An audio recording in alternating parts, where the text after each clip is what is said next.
Kumusta mga tol? Shido recap nga pala. Ito na ang ikatlong episode ng anime na Windbreaker.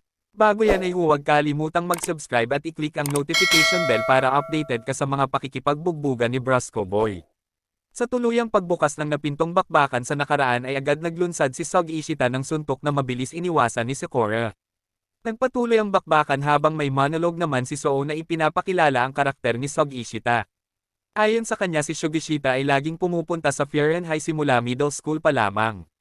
Dahil sa talent nito ay itinuring na siya bilang miyembro ng The Guardians bago pa man siya tuluyang mag-enroll sa paaralan.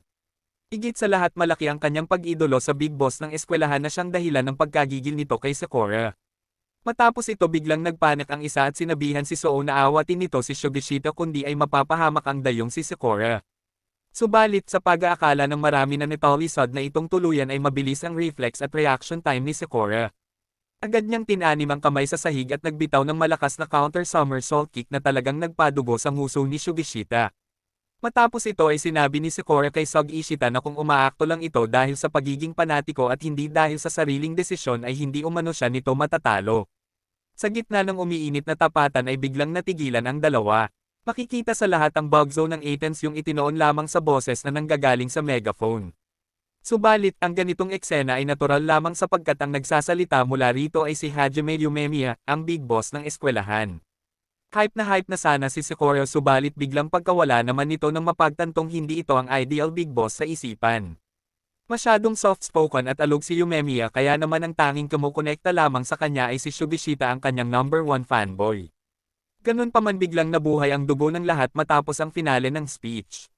Nakapaloob dito ang only rule ng The Guardians of Fierenheim na walang iba kundi ang protektahan ang lungsod. Biglang pihit naman si Soo na pinangunahan ang pagbabati ni Sakura at Shugishita. Magaling ang persuasion skills nito kung kaya naman tuluyang naghawak kamay ang dalawa at ine-enjoy naman ng karamihan ang patigasan ng paghawak ng dalawa. Matapos ito nilambing si Sakura ng mga kaklase na pinuri ang kagalingan. Dito ay napaisip na naman si Sakura na di inasahan ang mga normal na eksena na hindi niya panaranasan sa kabataan. Makikita ang unti-unting development sa kanyang karakter na talaga namang kabang-abang kaya subscribe na kayo para malaman. May Brasco ang biglang nagpakita at pinag-civil work nito ang ating bida kasabay ang buong klase. Ito ay isang bagay na halatang ayaw gawin ng mga binatang bugbugan lang ang kasiyahan kaya tiyak na laking parusa ang dulot nito kay Sakura. Tibayan mo lang tol para makadolsi na naman. Flashback ipinakita ang bruskong mahilig sa R na pinapunta ang grupo ni Sakura sa courtyard. Pagkarating ay agad na mukhaan ni Sakura at Hiragi ang isa't-isa't kung kaya naman di na nila napigil ang magkwentuhan. Malaking takot at pagbabantang binalaan muli ni Hiragi si Sakura na huwag ipagkalat na kasama si Kotoha sa binastos ng mga iyakin na binagbog nila sa unang kabanata. Sinabi nito na hindi pwedeng malaman ng taong yun kundi paktay ang buhay. Nainis naman si Sakura dahil tumatalsak ang laway nito sa kanyang pagmumukha. Pagkabalik ay agad siyang pinagtatanong ni Neri na curious kay Hiragi. Sinabi nito na nag-take ito ng Gasconten isang heartburn medicine na otomatikong sinulat ni Neri. Hindi naman ito gets ni Sakura hanggang sa sinabi ni Neri na kasama si Hiragi sa Four Kings ng Guardian School. Ayon kay Neri ang Bofierenheim ay pinamumunuan ni Yumemiya kasama ang kanyang 4 captains na mas kilala bilang Four Kings.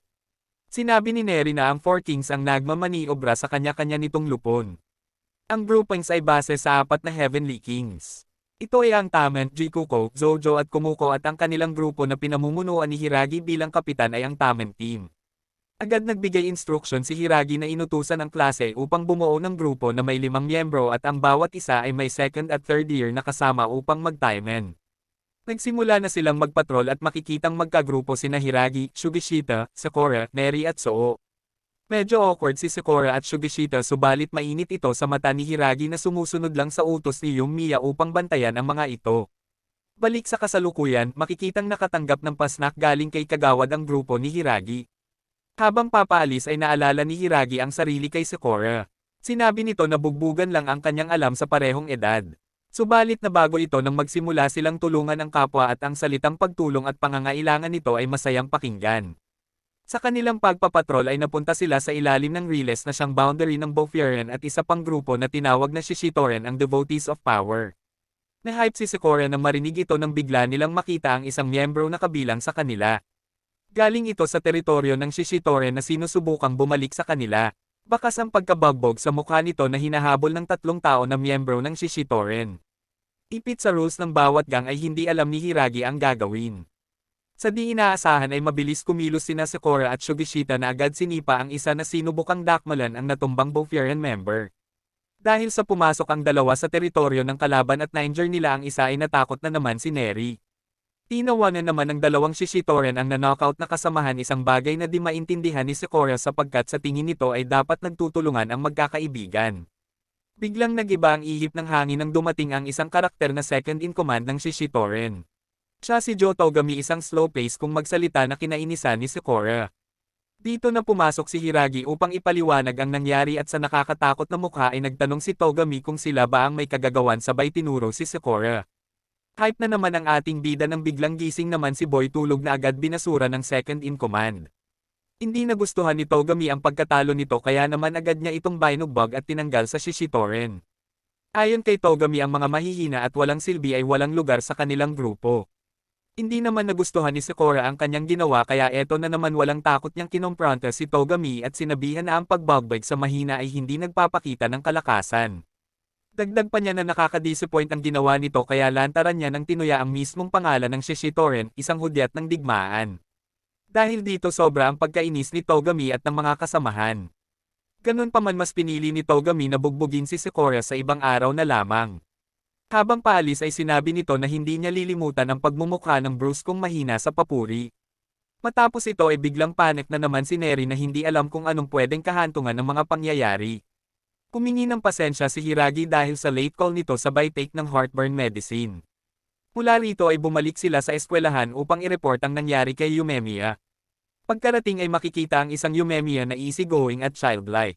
Kaya naman kitang-kita sa mukha ng mga freshmen ang pagkadismaya sa expectation versus reality. Dito na natatapos ang episode na ito.